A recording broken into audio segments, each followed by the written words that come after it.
All right, let's talk about retirement.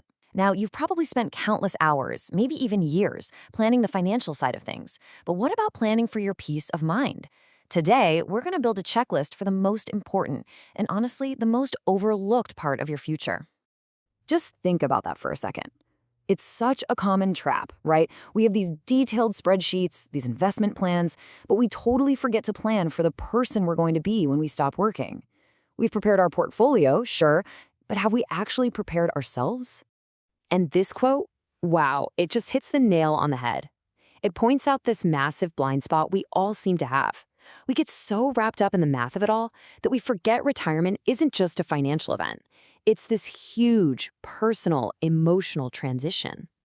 So let's reframe how we look at this whole thing.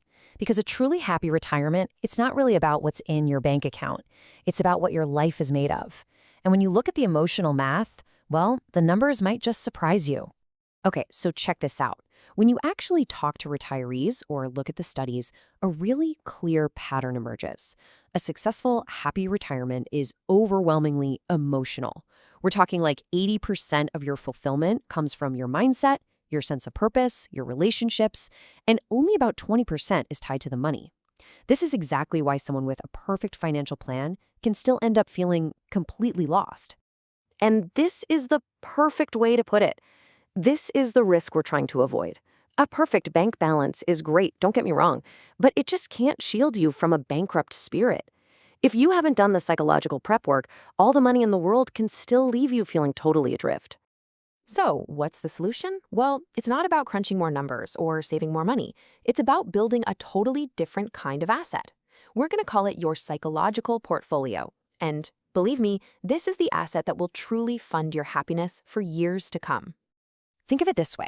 Your financial advisor always tells you to diversify your investments, right? Don't put all your eggs in one basket. Well, we have to do the exact same thing with our sources of self-worth. Your job gives you so much more than a paycheck. It gives you these three huge things: an identity, a sense of purpose, and a built-in community. We need a plan to replace all three. So, what is a psychological portfolio really? It's all the stuff that doesn't show up on your bank statement. It's your collection of non-financial assets, your purpose, your relationships, your identity outside of work. This is what's going to give you fulfillment and resilience. It's your buffer against boredom and your engine for growth. All right, enough talk. Let's get practical. This isn't just something to think about later. It's something you can actively start doing today. So here it is, your peace of mind checklist. This is your action plan for building that portfolio, starting right now, way before your last day on the job. We're going to walk through 4 crucial investments you need to make in yourself. First, we'll talk about diversifying your identity. Then, we'll cover investing in your community. After that, defining your purpose. And finally, and this one is so important, we'll talk about practicing a new rhythm for your life. Think of this as your roadmap for what's next. Okay, step 1. And it's a big one. You have to ask yourself this question honestly. Who are you without your job title? For so many of us, our job is a huge part of our identity. The goal here is to start actively cultivating other sides of yourself, hobbies, skills, passions that have nothing to do with your career. Are you a hiker, a volunteer, a painter? Start investing time in those identities today.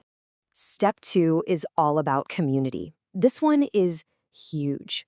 Your job gives you this built-in social network, right? You see people every day, and that can vanish overnight. So you have to be intentional about it. Start reconnecting with old friends, deepen your family ties, join a book club or a local group. These connections, this is the real social security that's going to support you. And that brings us to step 3, purpose. I mean, let's be real. A paycheck is a pretty powerful motivator for getting out of bed. So what's going to replace it? This is where you have to find your why. What are you passionate about? What cause gets you fired up? It could be a project, volunteering, learning a new skill, but you need a reason to wake up excited for the day. So when you put all of this together, your diversified identity, your strong community, your driving purpose, what you're really doing is investing in your future self. It goes so far beyond the financial bottom line. And this is where that 4th and final step from our checklist comes in, practicing a new rhythm. You've got the ingredients. Now you have to start experimenting with the recipe for a new life, one that doesn't have a 9-to-5 structure. It means creating new routines, actively scheduling social time, and really protecting time for your passions. And this quote just says it all, doesn't it? The whole point isn't just to retire from something, It's to retire to something meaningful. Your financial plan, that's like the ticket to the show. But your psychological portfolio, that's what makes sure you actually enjoy it. So I'm going to leave you with that question. Your financial plan is in motion. But what about this plan? What's the first small investment you're going to make in your psychological portfolio tomorrow? Are you going to call that friend you've been meaning to catch up with? Sign up for that class you've been eyeing? The most valuable investment you can make in your own future happiness, it doesn't start in 10 years. It starts right now.